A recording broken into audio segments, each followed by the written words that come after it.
우리는 지금 마태복음 말씀을 듣고 있는 중 마태복음 5장에 왔습니다. 오늘도 우리는 마태복음 5장을 같이 읽는 중 이 부분이 팔복에 관한 말씀임을 알고 우리는 2주 전부터 팔복의 말씀을 듣고 있습니다. 팔복이란 무엇입니까? 하나님께서 인정하시는 복 있는 사람의 모습을 주님이 말씀해 놓으셨습니다. 전에도 말씀드렸습니다. 세상에는 부자는 복이 있다고 합니다. 건강하면 복이 있다 합니다. 자녀들이 잘 되면 무조건 그것은 복이 있다고 합니다. 세상에서 말하는 복이 절대로 나쁜 것은 아닙니다. 그러나 우리가 주의할 것은 무엇입니까? 하나님도 그것을 복이라고 하시느냐? 하나님께서도 그것이 참복이다, 진짜 복이다, 하나님께서 원하시는 복이라고 하시느냐? 여러분, 우리는 가난하기보다 부자인 것이 낫다는 것을 다 압니다. 부자 되기를 또한 원합니다. 부자 되기 위해서 사람들이 열심히들 일합니다. 그러나 여러분, 나를 위해서 부자 되려는 것은 하나님 보시기에 무의미하다는 것입니다. 속된 말로 해볼까요? 너만 잘 먹고 잘 살라 그러냐? 우리는 무슨 일을 해도 목적이 뚜렷해야 됩니다. 나 자신을 위한 것이 아니라 너희는 먼저 그의 나라와 그의 의를 구하라. 할렐루야. 그리하면 모든 것을 너희에게 더하시리라. 우리 하나님께서는 우리에게 너희들이 천국에 들어가려면 이런 복된 사람이 땅에서 먼저 되어야 한다고 말씀하셨습니다. 다시 말합니다. 천국에 들어간 사람을 보니 이러이러한 사람들이 천국에 가 있더라. 너희들이 천국 시민이 되기 위해서는 땅에서부터 벌써 이러한 사람들이 되어야 한다. 그래야 하나님께서 인정하시는 실제적으로 복 있는 사람이며 하나님께서 그들을 천국에 들어올 수 있기를 허락하시는 것이다. 할렐루야. 그래서 가장 먼저 그분은 너희는 심령이 가난해야 된다고 말씀하셨습니다. 너희들이 마음이 살찌면 안 된다. 높아지서는 안 된다. 교만해서는 안 된다. 야망으로 가득 차서는 안 된다. 심령이 가난하라. 그것은 곧 겸손하라. 심령이 조촐하라. 어린아이와 같아라. 예수님의 마음이 되어라. 할렐루야. 그러기 위해서는 우리는 우리의 심령 가운데 무엇이 있는지 보아야 됩니다. 사람들은 나면서부터 죄를 가르치지 않아도 죄를 잘 짓습니다. 미워하라고 하지 않는데도 남을 미워합니다. 여러분, 사람들이 죄를 짓는 거 보면 저거 어디 가서 배워서 저렇게 했을까? 사람의 속에는 이미 죄의 근성, 죄의 뿌리가, 원죄가 들어있다는 것을 우리는 알 수 있습니다. 우리는 하나님 앞에 가까이 가면 갈수록 우리의 죄성이 주님 앞에서 씻어짐을 체험할 수 있습니다. 우리가 자꾸 주님을 가까이 하면 주님의 마음이 우리 마음이 됩니다. 그분이 심령이 가난한 분이시므로 우리도 그분을 닮아 심령이 가난한 성도들이 되어갑니다. 할렐루야. 여러분, 욕심으로 가득하지 마십시오. 세상 것으로 채우지 마십시오. 그러면 주님이 여러분 안에 들어올 여지가 없게 됩니다. 그래서 라오디게아 교인들이 그러했다고 했습니다. 라오디게아 교인들은 문을 닫아놓고 자신들이 왕노릇하면서 주님이 문 밖에서 아무리 두드려도 열어주지 않는다고 했습니다. 자기가 자신의 주인이 되었다는 것입니다. 라오디게아 교인들에게는 그분을 용납할 자리가 없었습니다. 여지가 없었습니다. 여러분 안에 주님이 얼마나 중요한 가장 높은 자리를 차지하고 계신지 점검하셔야 됩니다. 그 다음에 애통하는 자가 복이 있다고 하셨습니다. 여러분, 항상 기뻐라고 하시면서도 주님은 한편으로는 우리에게 너희는 애통한 심령을 가져야 한다. 왜? 너희는 구원받아 기쁘고 감사하지만은 세상을 보라. 주변을 둘러보라. 하다못해 너희 가장 가까운 가족들부터 구원받지 못한 지옥으로 가고 있는 영혼들이 있지 않느냐. 너만 구원받았다고 너만 기뻐할 것이 아니라 그들의 영혼을 보고 또 세상 돌아가는 것을 보고 하나님의 마음이 너희 안에 있어 그들을 위하여 애통할 수 있어야 한다. 눈물을 흘릴 수 있어야 한다. 그 애통함이, 그 눈물이 다른 이들을 살릴 수 있을 것이다. 할렐루야. 여러분, 애통에 대해서 내가 말해볼까요? 어떤 사람은 자기의 신세 한탄만 하면서 자기 자신만 보면서 애통합니다. 그것은 주님 앞에 가치 없습니다. 남에게 내가 고통을 당했다고, 억울함을 당했다고, 내가 이렇게 가난하게 되었다고, 나를 알아주지 않는다고, 사람들이 공연히 나를 핍박한다고 자기 자신을 대하여 애통하는 사람이 있습니다. 억울하게 생각하는 사람이 있습니다. 그러지 말고 여러분들은 이 세상을 향하여 구원받지 못한 영혼들을 향하여 애통하는 마음이 있어야 그 마음이 복된 마음이다. 할렐루야. 그들은 반드시 천국에 들어가 위로를 받게 될 것이다. 할렐루야. 심령이 가난한 자는 천국에 저희 것이지요. 애통하는 자들도 천국에 들어가 위로를 받게 된다고 하셨습니다. 그분이 그러한 분이다 라는 뜻이에요. 우리 예수님은 또한 어떤 분이십니까? 온유한 분이십니다. 싸우지 않는 것이 따뜻하고 부드러운 마음이 온유한 마음입니다. 여러분, 이 세상에는 힘센 사람, 강한 사람이 이기고 땅을 차지하지요. 하나님께서는 반대로 말씀하셨습니다. 너희가 온유하면은 땅을 기업으로 받을 것이다. 할렐루야. 그래, 지난번에 이삭에 대한 예화를 말씀드렸습니다. 이삭은 남들이 자기의 우물을 계속 뺏을 때 계속 양보했습니다. 이것은 반드시 내 것인데 너희들이 어거지로 내 우물을 너희들 것이라 하느냐? 절대로 양보할 수 없다. 그러지 않았습니다. 이삭은 온유한 마음으로 자기의 우물을, 생명과 같은, 그 당시에 우물이 없으면 양들이 다 죽게 됩니다. 전 재산이 날아간다는 뜻입니다. 그런데도 양보했습니다. 그것도 3번이나 양보했습니다. 똑같은 사건이 4번째 우물을 팠을 때 하나님께서는 축복하셨습니다. 더 이상 시비를 거는 자들이 없게 하시고 마침내 그 일대 가나안 땅을 하나님께서는 이삭의 후손들에게 주셨습니다. 온유한 자는 복이 있나니 땅을 기업으로 받을 것이며. 할렐루야. 여러분들이 그리스도의 마음을 닮아 온유하다면 앞으로 장차 땅을 어떻게 기업으로 받습니까? 천년 왕국 때 이 땅이 여러분의 것이 되며 여러분들이 이 땅을 통치하는 주님 아래에서 왕 노릇을 하게 될 것입니다. 할렐루야. 4번째는 의에 줄이고 목마른 자는 복이 있나니 저희가 배부를 것이며 그것은 만족하게 될 것이라는 것입니다. 나만 생각하지 말고 내 가정만 돌아보지 말고 자꾸 우리는 어떻게 됩니까? 하나님이 무엇을 원하시는가? 할렐루야. 내가 어떻게 하면 주님이 조금이라도 더 기뻐하실까? 여러분, 그것은 어려운 일이 아닙니다. 무엇을 해보면 내 안에 기쁨이 막 넘치면요, 아, 이거 하나님 기뻐하시는구나. 할렐루야. 당장 알 수 있습니다. 남들이 보기에도 내가 하자가 없고 죄가 아닌데도 내 안에 기쁨이 없으면 여러분 눈치가 빨라야 됩니다. 아, 이것을 주님이 기뻐하지 않으시는구나. 주님 앞에 나아가야 됩니다. 여쭤보아야 합니다. 그리스도인의 원칙은 무엇입니까? 무엇을 하든지 여러분 중심에 평강이 있어야 됩니다. 할렐루야. 남들이 뭐라 해도 내 안에 평강이 있으면 하나님께서 오케이라고 하신 것입니다. 다시 말합니다. 누가 뭐라 해도 아무리 사람들이 칭찬해도 내 안에 평강이 없으면 하나님 보시기에 가치 없는 것입니다.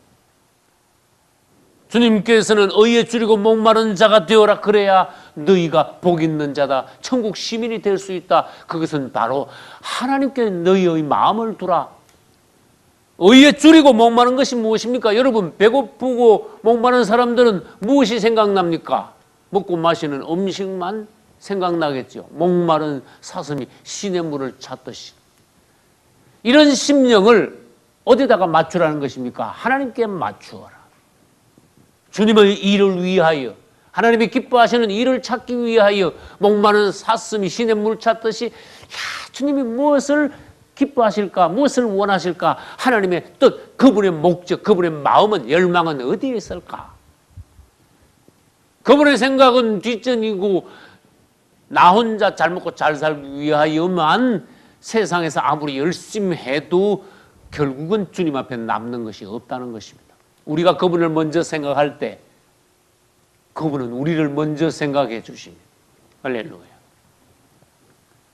여러분, 자신의 심령이 어떠한가 한 번씩은 점검해 봐야 돼요. 나의 심령이 가난한 심령인가? 나는 이웃을 위하여 구원받지 못한, 또한 세상을 위하여 하나님의 마음으로 애통한 마음이 있는가? 나는 온유한 사람인가? 사나운 사람인가? 나는 따뜻한 마음을 가졌느냐? 아니면 혈기가 많느냐? 또는 나는 의에 줄이고 목마른 심령을 가지고 있는가? 하나님은 나를 어떻게 보실까? 의에 줄이고 목마른 자는 반드시 배부르게 된다고 하셨습니다. 이것은 하나님의 보증수표 약속입니다. 할렐루야. 이제 우리는 다섯 번째를 보겠습니다. 팔복 중에 다섯 번째는 긍휼히 여기는 자는 복이 있나니 저희가 긍휼히 여김을 받을 것이며. 할렐루야. 여섯 번째는 무엇입니까? 마음이 청결한 자는 복이 있나니 저희가 하나님을 볼 것이며. 얼마나 놀랍습니까? 우리는 하나님께서 너희가 긍휼히 여기는 자가 되어야 된다, 마음이 청결한 자가 되어야 된다 하면은 이것을 생활에서 기도 제목으로 삼아야 됩니다. 주님, 저는 긍휼히 여기는 자입니까? 내 안에 긍휼이 있습니까? 주님, 저의 마음은 깨끗합니까? 아니면 저의 마음은 여러 가지 잡다한 것으로 깨끗하지 못합니까? 점검을 최소한 하실 수 있어야 합니다. 긍휼히 여긴다는 말이 무엇인지 우리는 먼저 알아야 됩니다. 성경에 무슨 말씀이 나오면 그 단어를 정확히 우리는 파악을 해야 합니다. 긍휼히 여긴다. 이것은 먼저 하나님의 마음이에요. 우리 인류는 다 죄인입니다. 그분이 인류에 대하여서 긍휼히 여기는 마음, 그분이 자비로운 마음이 없었다면 우리 인류들은 예전에 다 멸종당했어야 됩니다. 그분이 공정하게 심판하셨다면 우리도, 여기 있는 우리도 모두 다 옛날에 벌써 다 죽었어야 됩니다. 주의 삭순 사망이라. 반드시 죽어야 됩니다. 그런데 그분의 자비하심으로, 오래 참으심으로 우리는 오늘날까지 살아있습니다. 그분이 기다려 주심으로, 회개하고 하나님께 돌아오기를 원하시는 그런 마음으로 그분이 긍휼히 여겨주셨으므로 우리의 목숨이 붙어 있다는 것입니다. 그러니 너희도 남을 긍휼히 여겨라. 할렐루야. 네가 용서받았으므로 너도 남을 용서해라. 긍휼히 여기는 것은 다른 사람이 죄를 지었습니다. 다른 사람이 보니까 허물이 많습니다. 그럴 때 그 다른 사람의 허물과 죄를 보는 나의 마음이 어떠하냐는 거예요. 가까운 사람부터 한번 생각해 보세요. 부모가 자녀를 대하여, 목회자가 성도들을 대하여, 직장 생활하는데 같이 직장 생활하는 주변 사람들을 대하여, 우리 모두는 허물을 가지고 있습니다. 종종 죄를 짓습니다. 마음으로나 말로나 행동으로 죄를 짓습니다. 누구는 없이 죄의 씨가 우리 안에 있습니다. 그래서 항상 생활하면서 허물과 죄를 남깁니다. 나도 죄 짓고 모든 사람들이 죄 가운데 있습니다. 그러나 남의 죄와 허물을 볼 때 내 안에 어떤 마음이 있느냐? 이것은 하나님께서 내가 어떠한 자인가 판단하시는 기준입니다. 남의 죄를 볼 때 어떤 사람들은 콕 잘 찍어냅니다. 아주 남의 죄를 끄집어내가지고 이 사람 저 사람에게 막 말을 합니다. 끈을 하나 잡았다는 생각으로 동네방네 나팔을 붑니다. 긍휼히 여기는 자는 무엇입니까? 남의 죄와 허물을 덮어주더라. 할렐루야. 불쌍히 여기더라. 다른 사람의 죄와 허물에 대하여서 넓은 마음으로 용서하는 마음, 하나님의 마음, 독한 마음을 먹지 않고 정죄하지 않고 그 사람의 모든 것을, 잘못된 것을 덮어주는 마음이 긍휼히 여기는 마음입니다. 할렐루야. 여러분, 우리나라 속담에도 내 코가 석자다 그렇습니다. 똥 묻은 개가 겨 묻은 개 보고 짖는다 그렇습니다. 그것은 대단히 성경적인 속담입니다. 여러분, 우리는 내 코가 석자라는 게 무엇인지 알아야 됩니다. 사실은 다른 사람의 허물과 죄는 네가 보기가 쉽지만 사실은 네 죄가 더 큰 거야. 네 허물이 더 많은 거야. 남의 죄와 허물을 보고 나의 죄와 허물을 깨달으라는 것입니다. 이 세상을 볼 때 그것이 나 자신에 대한 거울인 것을 알아라는 것입니다. 할렐루야. 여러분, 우리는 어떤 사람이 자격이 없는데도 그 사람에게 무엇을 베풀 때 그것을 은혜라고 합니다. 긍휼히 여긴다고 합니다. 하나님이 그러했습니다. 할렐루야. 여러분, 어떤 사람이 자격이 있을 때 그 사람에게 뭘 주는 것은 은혜가 아닙니다. 내가 한 달 열심히 일하고 월급 받는 것은 그 월급 줄 때 내가 은혜를 받았다고 하지 않습니다. 당연한 보수를 받았다고 합니다. 그러나 주님은 어떤 분입니까? 새벽 6시부터 일하는 사람이나 낮 12시부터 일하는 사람이나 오후 5시에 일하는 사람부터 일한 1시간밖에 일하지 않은 사람이나 똑같이 한 데나리온의 일당을 주셨다고 하셨습니다. 자비하신 그분이십니다. 그분은 그렇게 아주 그냥 야박하게 각박하게 따져가지고 째째하게 주시는 분이 아니라는 것입니다. 그분 앞에 나왔으니 다 같이 은혜를 베푸시는 그분의 마음입니다. 우리에게도 이런 마음이 있어라. 할렐루야. 여러분들이 누구와 거래를 하다가 손해보는 것 같지요? 그러나 결국은 그게 손해가 아니라는 것을 주님이 보여주십니다. 야박하게 가지고 하나 끝까지 해가지고 여러분들이 차지한다고 해서 그것 가지고 큰 이익이 안 된다는 것도 여러분 아셔야 됩니다. 결국은 심은 대로 거둡니다. 여러분, 은혜를 많이 베푸십시오. 여러분보다 가난한 사람, 약한 사람, 여러분보다 훨씬 낮은 위치에서 도움을 필요로 하는 사람을 보거든 여러분의 손을 펴십시오. 그 사람을 불쌍히 여기십시오. 갑자기 여러분 안에 예수의 마음이 뜨거워져야 됩니다. 여러분보다 낮은 사람을 대할 때. 그러나 어떤 사람들은 다른 사람을 보면 먼저 정죄부터 나가기 시작합니다. 저 죄를 지가 저렇다. 저 누가 또 무슨 일이 있을 때. 그러면서 이 사람 저 사람에게 어떤 사람에 대한 죄와 허물을 계속하여 퍼뜨립니다. 전혀 그 사람의 죄와 허물을 덮어줄 마음이 그 사람에게는 없습니다.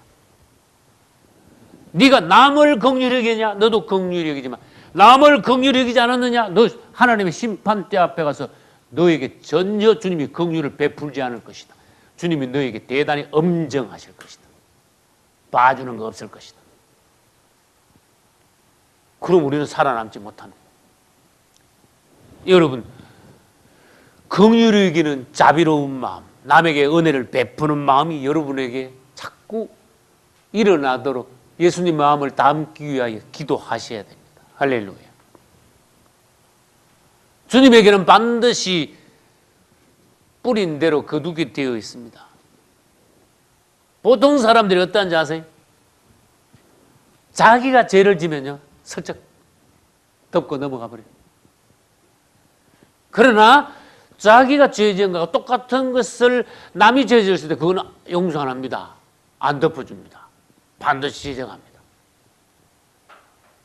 그래서 주님께서는 마태복음 23장 24절에서 하루살이와 약대를 주님이 예화를 들었습니다. 하루살이.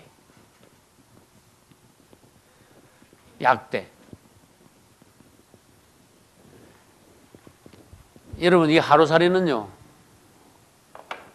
날파리입니다. 아주 작은, 하루만 살다가 죽는답니다.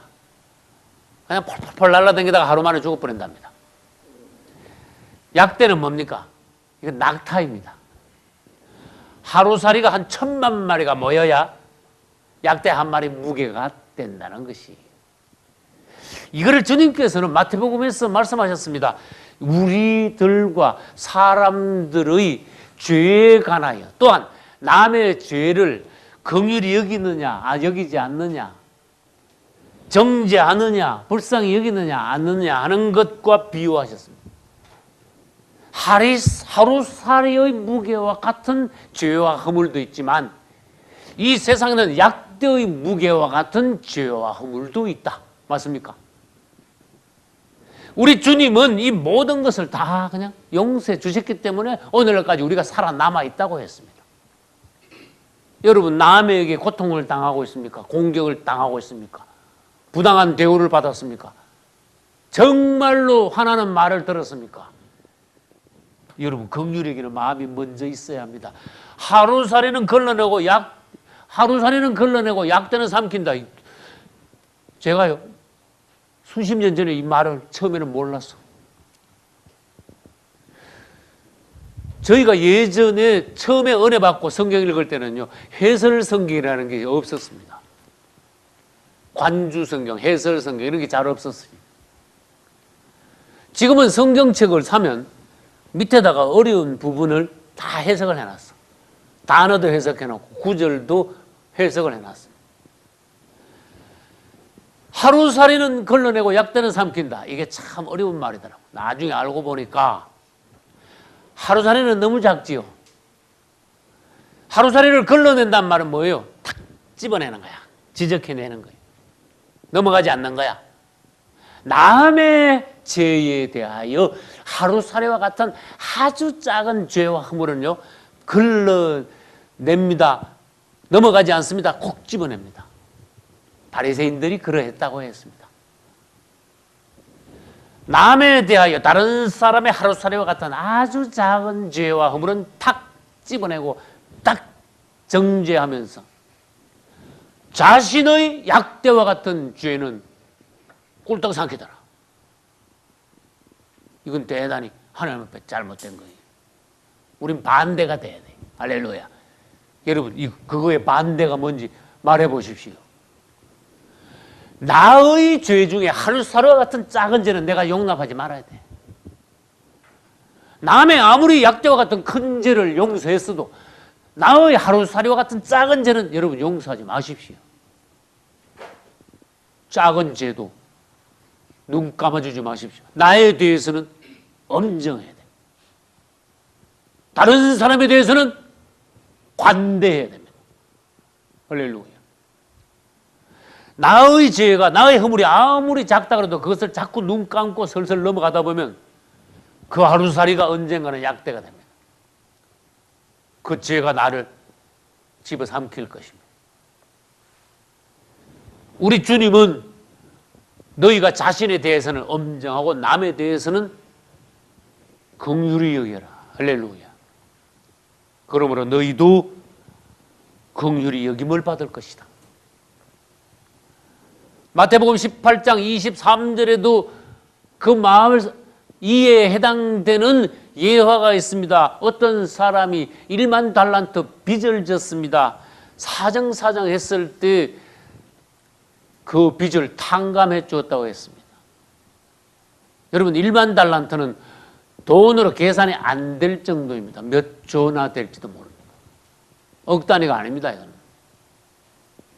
근데 이 사람이 1만 달란트 빚진 것을 탕감을 받고 나가서 자기 집으로 가다가 자기한테 100데나리온 빚진 사람을 만났습니다.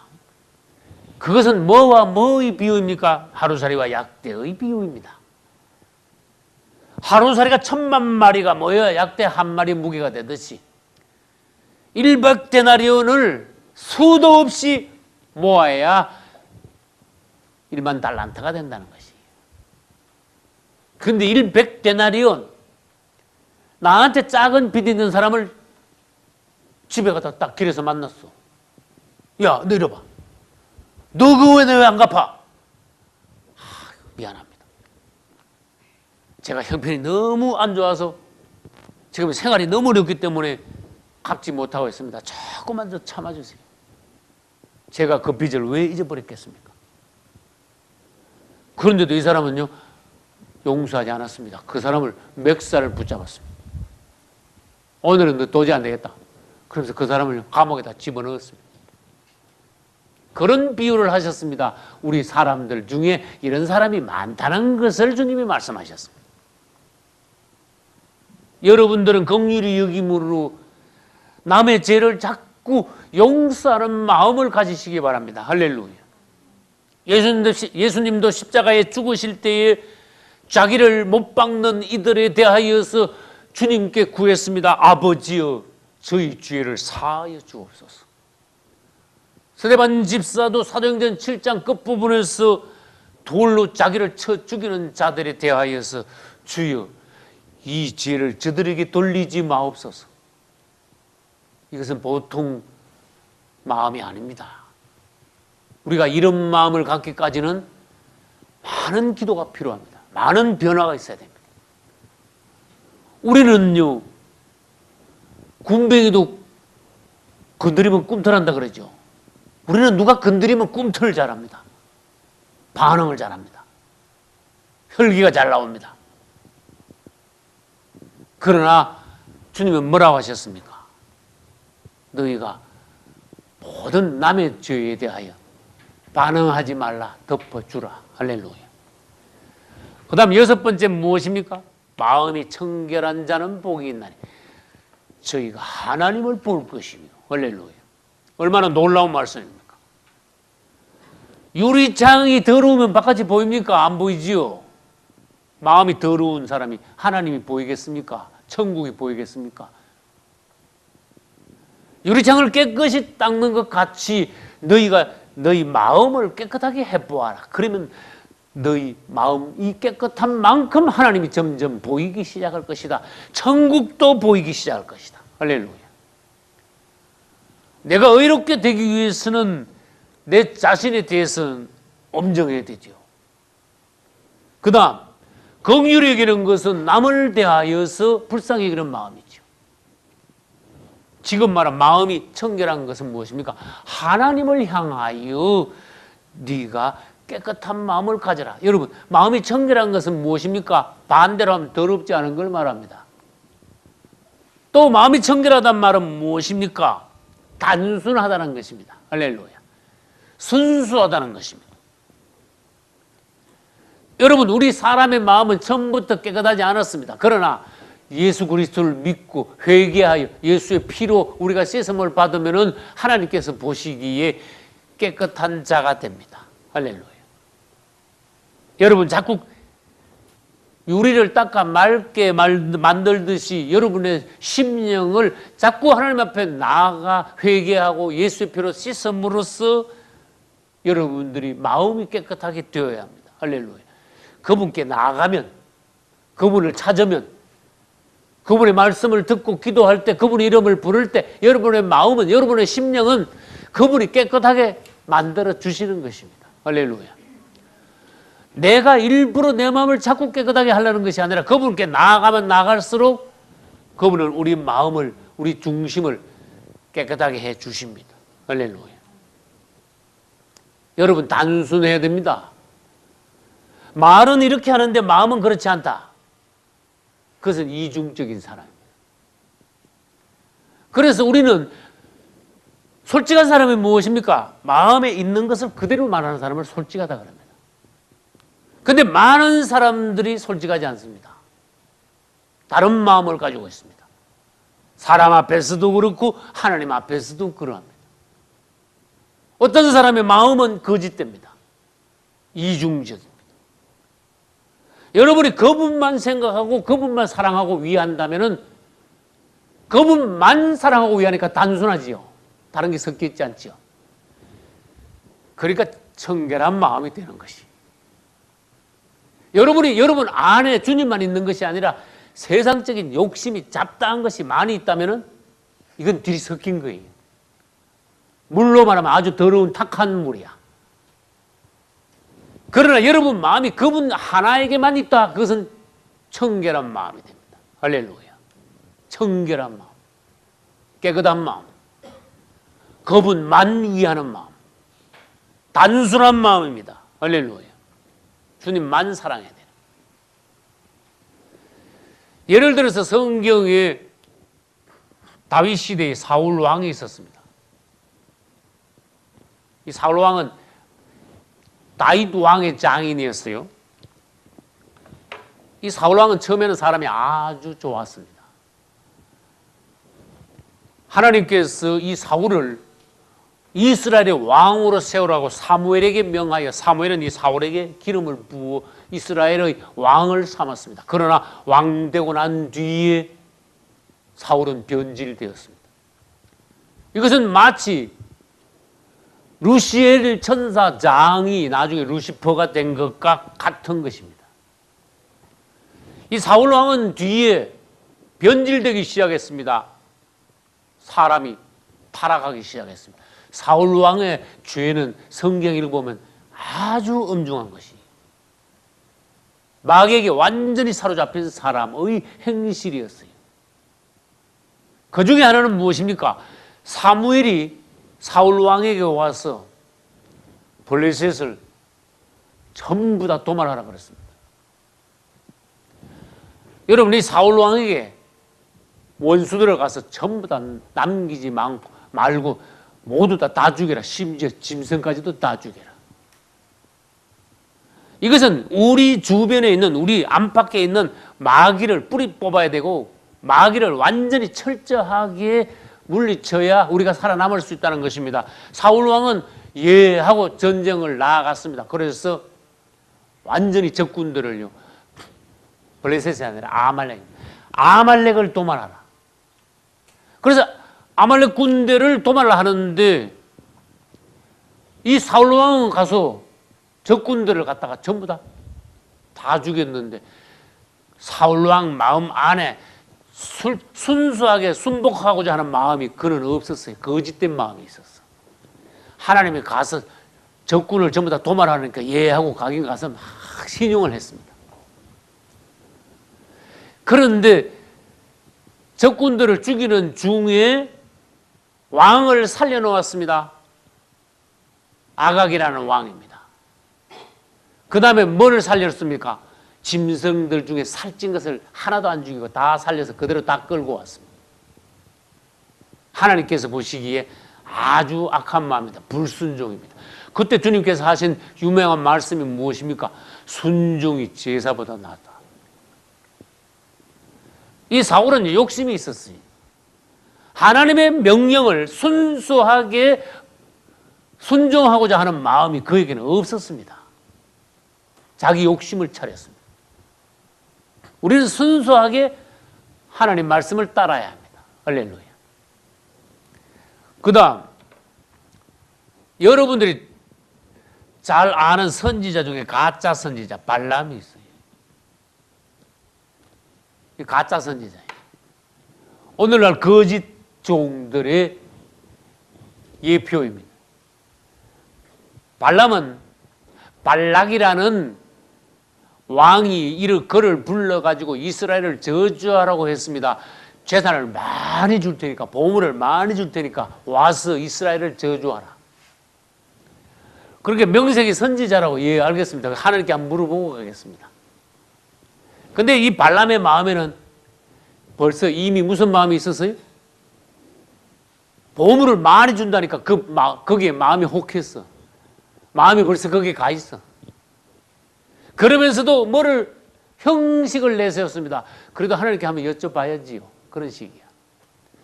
하나님께 그날 밤에 기도하니 하나님께서 뭐라고 말씀하셨습니까? 가지 마라. 이스라엘을 저주하지 말라. 그러니까 그 다음날 아침에 한번 가가지고 기도 한번 해주면 큰 제단을 받을 텐데 이거 아깝다. 그러면서 사람들이 하는 말이 하나님께서 가지 말라니까 안 가겠습니다 그랬어요. 근데 하나님이 발람의 마음을 알지만 마귀도 발람의 마음을 당장에 알아채렸어요. 여러분, 마귀가 발람의 마음을 딱 보고 있었어요. 그러니까 마귀가 가만히 있습니까? 그 다음에는 더 높은 사람들을 보내가지고 더 많은 보물을 준다고 두 번째 발람에게 보냈습니다. 더 많이 줄 테니까 빨리 오너라. 이 발람은 마음이 더 혹했습니다. 가고 싶은 마음이 더 많이 생겼습니다. 꿀떡 같았습니다. 그러나 그날 저녁에도 형식을 따졌습니다. 오늘 밤에도 주님께 한번 물어볼게. 여기서 뭐가 잘못됐죠? 물어볼 거 없습니다. 전에 한 번 주님이 가지 마라 했으면 끝난 거예요. 그런데 그 같은 가지 마라 하는 그 같은 말씀을 더 큰 유혹이 오니까 이번에 혹시 가라고 하실지도 모르겠지. 다시 한번 물어봐야 되겠다. 발람의 마음은 이미 어디 있습니까? 가 있습니다 벌써. 그런데 명색이 하나님의 종이라고 자기가 선지자로 하니까 하나님께 안 물어볼 수가 없으니까 형식적으로 물어본 거예요. 하나님은 그걸 다 알고 계셨습니다. 너 나한테 뭐 하려고 물어보냐? 지난번에도 벌써 네 마음에는 정해져 있었잖냐? 지금도 벌써 이미 물어보기 전에 네 마음은 거기 있잖냐? 너는 벌써 거기에 유혹되어 넘어갔잖냐? 근데 왜 자꾸 물어보냐? 가려면 가라. 무슨 말인지 아시겠어요? 네가 그렇게 가고 싶어서 이번에 가지 말라면 네가 다음에 또 물어볼 거 아니야. 내가 할 수 없이 가라고 할 때까지 너 몇 번이고 계속 물어볼 거 아니야. 네 마음을 속이지 말라. 우리는 하나님께 기도할 때 마음이 깨끗해야 됩니다. 무슨 말입니까? 중심을 딱 가운데다 놓고 치우치지 말고 내 마음에 이미 결정된 것이 없이 순수한 마음으로 하나님께 나아가야 됩니다. 할렐루야. 내가 이것을 하기를 원하고 내 마음이 정해진 상태에서 하나님께 가서 물으면 그것은 발람과 비슷한 기도가 돼요.